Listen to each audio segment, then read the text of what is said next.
क्या अगर मैं आपसे कहूं कि आपके शरीर की बीमारियां, दर्द, थकावट और तनाव, ये सब एक दिन में बदल सकते हैं बिना किसी दवा के?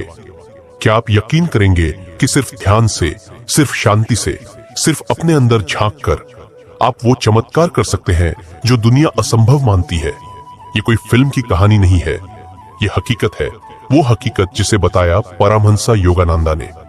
और आज ज्ञान की आवाज पर हम खोलने जा रहे हैं ध्यान की उस शक्ति का रहस्य जो सिर्फ एक दिन में आपके जीवन को बदल सकता है।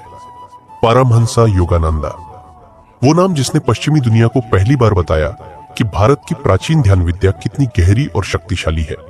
उनका जीवन कोई आम जीवन नहीं था। एक शांत लड़का जिसे बचपन से ही अपने भीतर से आवाज आती थी, तुम इस संसार में कुछ विशेष करने आए हो। यही आवाज उन्हें हिमालयों की ओर ले गई, साधु संतों के चरणों में बिठाया और अंततः उन्हें एक ऐसे सत्य तक पहुंचाया जो आज लाखों लोगों की जिंदगी को बदल चुका है। योगानंदा कहते थे, आपका शरीर आपकी आत्मा की छाया है। जो आत्मा को छू ले वो शरीर को भी बदल सकता है। उन्होंने सिखाया कि जब हम गहरे ध्यान में उतरते हैं तो हमारी कोशिकाएं पुनर्जागृत होती हैं। शरीर में जो ऊर्जा है वो खुद एक डॉक्टर की तरह काम करने लगती है। और उस दिन जब ध्यान पूरी तरह हृदय से उतरता है, उस दिन चमत्कार होता है।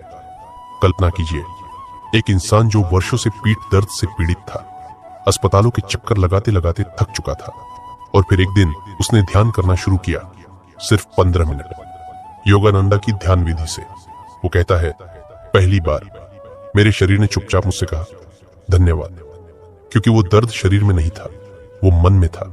और जब मन को शुद्ध किया गया, शरीर स्वतः ही ठीक हो गया। क्या आपने कभी अपने शरीर को ध्यान से देखा है? हर सांस जो आती है एक चमत्कार है, हर धड़कन जो चल रही है वो दिव्यता है। और फिर भी हम अपनी चेतना को कहीं और लगाए रखते हैं। सोशल मीडिया, चिंता, गुस्सा, तुलना, ईर्ष्या। योगानंद कहते थे, आपका दिमाग एक शक्तिशाली केंद्र है, लेकिन अगर वो गलत दिशा में जाएगा तो शरीर बीमार हो जाएगा। हमारे जीवन में सबसे बड़ी त्रासदी ये नहीं है कि हम बीमार हो जाते हैं, बल्कि ये है कि हम अपनी आत्मा की आवाज को सुनना बंद कर देते हैं। हम बाहर की दुनिया में इतने खो जाते हैं कि भीतर की दुनिया सूख जाती है। ध्यान वही अमृत है जो इस भीतर की भूमि को फिर से सिंचित कर सकता है। परमहंसा योगानंदा का कहना था कि हर इंसान के भीतर ईश्वर की शक्ति सोई हुई है, बस ध्यान ही वो चाबी है जो उस शक्ति को जगा सकती है।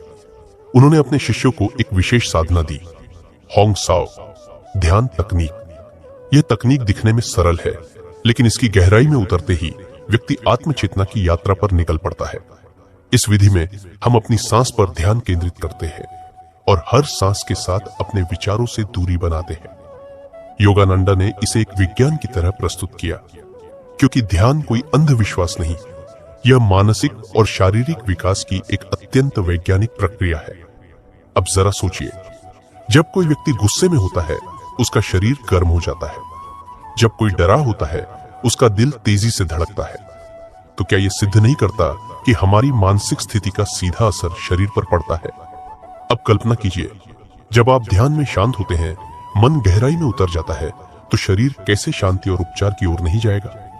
योगानंदा कहते थे, आपका शरीर मंदिर है, इसमें दिव्यता का वास है, लेकिन अगर आप इस मंदिर को भूल जाए, इसकी सेवा न करें, तो ईश्वर भी मौन हो जाता है। ध्यान उस सेवा का सबसे श्रेष्ठ रूप है। यह न केवल आत्मा को जागृत करता है, बल्कि शरीर को ऊर्जा, संतुलन और उपचार देता है। ज्ञान की आवाज पर आज हम एक साधना का बीज बो रहे हैं। एक सवाल जो आपको खुद से पूछना है, क्या मैं तैयार हूं अपने भीतर उतरने के लिए? ध्यान कोई जादू नहीं है, लेकिन यह जादू जैसा लगता है जब आप एक बार इसे महसूस कर लेते हैं। यह कोई एक दिन की प्रक्रिया नहीं, बल्कि आज का पहला दिन है, वो पहला कदम जब आप अपने भीतर की शक्ति को पहचानते हैं। परमहंसा योगानंदा ने सिखाया कि जब हम अपनी आत्मा के साथ जुड़ते हैं तो शरीर की हर कोशिका एक मंत्र की तरह गूंजने लगती है। वो मंत्र जो कहता है, मैं शुद्ध हूं, मैं स्वस्थ हूं, मैं दिव्य हूं। और जब हर कोशिका इस मंत्र को दोहराने लगती है, तब चमत्कार अपने आप होते हैं। ध्यान का अर्थ है पूर्ण समर्पण, उस शक्ति के आगे झुकना जो हमारे भीतर है। इसका मतलब है कि आप अपनी ऊर्जा को सही दिशा में बहने दे रहे हैं, और ये ऊर्जा जब नियंत्रित होती है तब यह शरीर के भीतर जादू करती है। वो जादू जो विज्ञान अब धीरे धीरे समझने लगा है। आज दुनिया भर के वैज्ञानिक, न्यूरोलॉजिस्ट और मनोचिकित्सक ध्यान पर शोध कर रहे हैं और नतीजे चौंकाने वाले हैं। वे देख रहे हैं कि ध्यान से न केवल स्ट्रेस कम होता है बल्कि इम्यून सिस्टम मजबूत होता है, ब्लड प्रेशर नियंत्रित होता है, यहाँ तक कि कैंसर के मरीजों को भी मानसिक राहत मिलती है। और यह सब बिना किसी दवा के, बिना किसी साइड इफेक्ट के। परमहंस योगानंदा इस युग से बहुत आगे के विचारक थे। उन्होंने कहा था, एक दिन विज्ञान और ध्यान एक ही राह पर चलेंगे, और आज वह दिन आ चुका है। अब यह हम पर निर्भर है कि हम इस दिव्य प्रक्रिया को अपनाएं या फिर बाहरी दुनिया की अस्थायी चीजों में उलझे रहें। आपका शरीर हर दिन आपको संकेत देता है, जब आप थकते हैं, जब बीमार होते हैं, जब चिड़चिड़े हो जाते हैं। ये सब शरीर की पुकार है कि वो संतुलन खो रहा है, और ध्यान वो तरीका है जिससे आप फिर से अपने भीतर संतुलन ला सकते हैं। आपका शरीर हर दिन आपको संकेत देता है, जब आप थकते हैं, जब बीमार होते हैं, जब चिड़चिड़े हो जाते हैं। ये सब शरीर की पुकार है कि वो संतुलन खो रहा है, और ध्यान वो तरीका है जिससे आप फिर से अपने भीतर संतुलन ला सकते हैं। तो चलिए आज से इस यात्रा की शुरुआत करें। एक दिन का ध्यान, सिर्फ एक दिन। योगानंदा कहते थे, अगर तुम एक दिन भी पूरी श्रद्धा से ध्यान करो तो तुम्हारा जीवन बदल सकता है। ये कोई वादा नहीं, ये अनुभव की बात है। हजारों लोगों ने इसे किया है और आपने भी कर सकते हैं। परमहंस योगानंदा की ध्यान विधि होंग साओ साधना की एक ऐसी प्रणाली है जिसे अगर श्रद्धा और निरंतरता से किया जाए तो यह व्यक्ति के शरीर, मन और आत्मा में क्रांतिकारी परिवर्तन ला सकती है। यह भाग उसी साधना की तकनीक, अभ्यास पद्धति और उससे होने वाले गहरे लाभों पर केंद्रित है। सबसे पहले यह समझना जरूरी है कि ध्यान सिर्फ आंखें बंद कर बैठ जाना नहीं है। ध्यान एक वैज्ञानिक विधि है जो शरीर को शांत करती है, मन को केंद्रित करती है और आत्मा को मुक्त करती है। होंग साओ विधि विशेष रूप से श्वास पर आधारित है, क्योंकि श्वास ही जीवन का आधार है। जिस प्रकार एक लहर समुद्र से जुड़ी होती है, उसी प्रकार हमारी सांसें आत्मा से जुड़ी होती हैं। योगानंदा की इस विधि में पहला चरण है शरीर को स्थिर करना। एक शांत और एकांत जगह चुनिए जहां आप कुछ देर बिना विघ्न के बैठ सके। रीढ़ की हड्डी सीधी रखकर सुखासन में बैठ जाए। आंखें कोमलता से बंद करें और शरीर को पूर्ण विश्राम की स्थिति में लाए। जैसे ही शरीर स्थिर होता है, वैसे ही मन भी स्थिर होना शुरू करता है। अब अगला चरण है अपनी सांस को महसूस करना। जब आप सांस अंदर लेते हैं तो मन में होंग का उच्चारण करें, सोच में, जोर से नहीं। और जब सांस बाहर छोड़ते हैं तब सौ का ध्यान करें।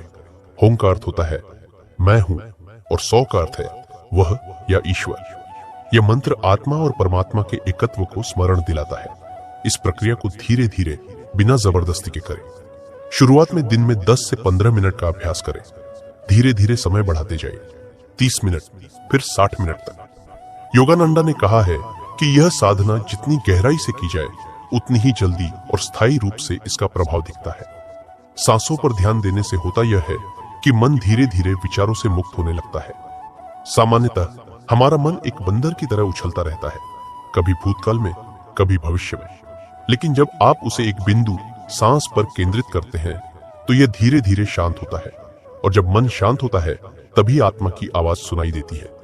इस विधि का एक अत्यंत गहरा पहलू यह है कि इसमें प्रयास नहीं बल्कि समर्पण की आवश्यकता होती है। यदि आप प्रयास करेंगे कि मुझे ध्यान में उतरना है तो मन और अधिक उथल पुथल करेगा। लेकिन जब आप इसे सहजता से करें, जैसे एक फूल धीरे धीरे खिलता है, तो ध्यान अपने आप घटित होता है। अब बात करते हैं कि इस ध्यान का शरीर पर क्या प्रभाव होता है। जैसे ही आप अपनी सांसों पर ध्यान केंद्रित करते हैं, आपकी नाड़ी प्रणाली शांत हो जाती है, तनाव और चिंता कम होने लगती है। दिमाग में एंडोर्फिन्स और सेरोटोनिन जैसे रसायनों का स्तर बढ़ता है, जो मानसिक प्रसन्नता और शांति के लिए जिम्मेदार होते हैं। आपकी प्रतिरक्षा प्रणाली, इम्यून सिस्टम मजबूत होती है, रक्तचाप स्थिर होता है, नींद गहरी होती है, यहां तक कि पुरानी बीमारियां भी धीरे धीरे कम होने लगती हैं। लेकिन इससे भी ज्यादा गहरा प्रभाव होता है आत्मा पर। योगानंदा कहते हैं कि जब व्यक्ति नियमित रूप से ध्यान करता है तो वह खुद को केवल शरीर या नाम से अलग पहचानने लगता है। उसे एहसास होता है कि वह एक अनंत चेतना है जो न तो जन्म लेती है न मरती है। यह आत्मा की यात्रा का आरंभ है और यही ध्यान का परम लक्ष्य भी है, मोक्ष, मुक्ति, आत्मा और परमात्मा का मिलन। एक बहुत जरूरी बात जो योगानंदा हमेशा कहते थे यह है कि ध्यान में निरंतरता अत्यंत आवश्यक है। कई लोग ध्यान शुरू करते हैं लेकिन कुछ ही दिनों में छोड़ देते हैं क्योंकि उन्हें तत्काल परिणाम नहीं दिखते। लेकिन ध्यान एक बीज की तरह है, जब आप उसे रोज पानी देते हैं तब वह धीरे धीरे अंकुरित होता है। अगर आप इसे अधूरा छोड़ दें तो वो फल नहीं देगा। योगानंदा ने कहा, ध्यान में सच्चा प्रयास वह नहीं है जिसमें आप दिन में कई घंटे बैठते हैं, बल्कि वह है जिसमें आप नियमित रूप से श्रद्धा और प्रेम से हर दिन कुछ समय ध्यान करते हैं। होंग सो तकनीक के अभ्यास के साथ एक और पहलू जुड़ा होता है, आत्मनिरीक्षण। जब आप प्रतिदिन ध्यान करते हैं तो आप अपने भीतर की गहराइयों को देखने लगते हैं। आपके भीतर जो क्रोध, भय, अहंकार, ईर्ष्या जैसे दोष है वे सामने आने लगते हैं। लेकिन इसका मतलब यह नहीं कि आप गलत कर रहे हैं, बल्कि इसका मतलब है कि अब आप अपने भीतर का कचरा साफ करने के लिए तैयार हो गए हैं। ध्यान एक दर्पण की तरह है, यह आपको वह दिखाता है जो भीतर छिपा है, और जब आप यह सब स्वीकार करते हैं तभी परिवर्तन शुरू होता है। यही सच्ची साधना है। अक्सर लोगों को लगता है कि ध्यान में कुछ महसूस होना चाहिए, जैसे रोशनी दिखे, कंपन हो, कुछ असामान्य अनुभव हो। लेकिन योगानंदा कहते हैं, ध्यान का सबसे गहरा अनुभव वो है जिसमें आप बस शांति में डूब जाते हैं। यदि आपने 30 मिनट ध्यान किया और उसमें केवल एक क्षण भी ऐसा आया जब आपका मन शांत था, तो वह ध्यान सफल है। धीरे धीरे वह एक क्षण 10 मिनट बन जाएगा, फिर 1 घंटा। अब बात करते हैं इस अभ्यास को कैसे नियमित जीवन में अपनाएं। सबसे पहले एक निश्चित समय तय करें।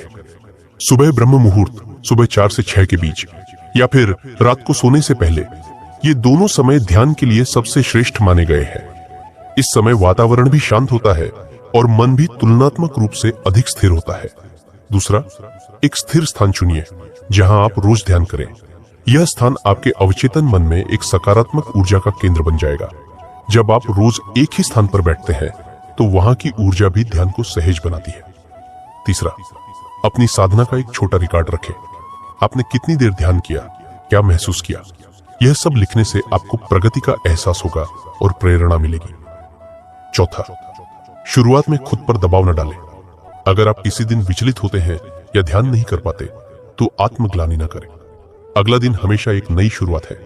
योगानंदा कहते थे, ईश्वर प्रेम है, वह सजा नहीं देता, वह इंतजार करता है कि तुम लौटो। होंग साओ ध्यान विधि को अपनाने का सबसे सुंदर पहलू यह है कि यह किसी धर्म, जाति, पंथ या संस्कृति से जुड़ा नहीं है। यह एक सार्वभौमिक विज्ञान है जिसे कोई भी, कहीं भी, किसी भी समय कर सकता है। इसका उद्देश्य केवल एक है, आत्मा की जागृति और शरीर का संतुलन। अब प्रश्न उठता है, क्या आप तैयार हैं इस अभ्यास को अपने जीवन में उतारने के लिए? अगर हाँ, तो बस आज से शुरुआत करें। सिर्फ 10 मिनट अपनी सांसों को सुने। होंग सौ, होंग सौ। हर सांस एक मंत्र है, हर सांस ईश्वर की पुकार है। और जब आप इसे सुनना शुरू करेंगे तो आपका शरीर, मन और आत्मा तीनों कहेंगे, धन्यवाद। परमहंसा योगानंदा की इस पवित्र साधना को अपनाकर न केवल आप स्वयं को स्वस्थ बना सकते हैं, बल्कि अपने चारों ओर की ऊर्जा को भी शुद्ध कर सकते हैं। जैसे दीपक खुद भी जलता है और दूसरों को भी रोशनी देता है, वैसे ही ध्यान आपको रोशन करेगा और आपके माध्यम से यह प्रकाश संसार में फैलेगा। ध्यान केवल उस समय के लिए नहीं होता जब हम आंखें बंद करके एकांत में बैठते हैं। सच्चा ध्यान वह है जो हमारे जीवन के हर क्षण में प्रवाहित हो, चाहे हम भोजन कर रहे हों, कार्य कर रहे हों या किसी से बात कर रहे हों। परमहंसा योगानंदा ने इसे लिविंग मेडिटेशन कहा है, एक ऐसा जीवन जहां हर कर्म में चेतना, प्रेम और जागरूकता हो। भाग 4 में हम जानेंगे कि कैसे ध्यान को हम अपने दैनिक जीवन में उतार सकते हैं और कैसे इसे सिर्फ एक अभ्यास नहीं बल्कि जीने की शैली बना सकते हैं। सबसे पहले भोजन। योगानंदा कहते थे कि भोजन सिर्फ शरीर को ऊर्जा देने के लिए नहीं बल्कि आत्मा की सेवा के लिए है। जब आप भोजन करें तो पूरी उपस्थिति और कृतज्ञता के साथ करें। हर कौर में ईश्वर का स्मरण करें। यह सोचें कि यह अन्न ब्रह्मा की कृपा है। भोजन करते समय मोबाइल या टीवी से दूर रहें। यह छोटी सी आदत भी ध्यान को जीवन में उतारने की शुरुआत है। दूसरा, कार्यस्थल पर ध्यान की उपस्थिति। हम में से अधिकतर लोग दिन के 8-10 घंटे कार्य में बिताते हैं। अगर हम वहां ही तनावग्रस्त रहे तो ध्यान केवल एक सीमित अभ्यास बनकर रह जाएगा। योगानंदा ने सिखाया, हर कार्य को सेवा की भावना से करें।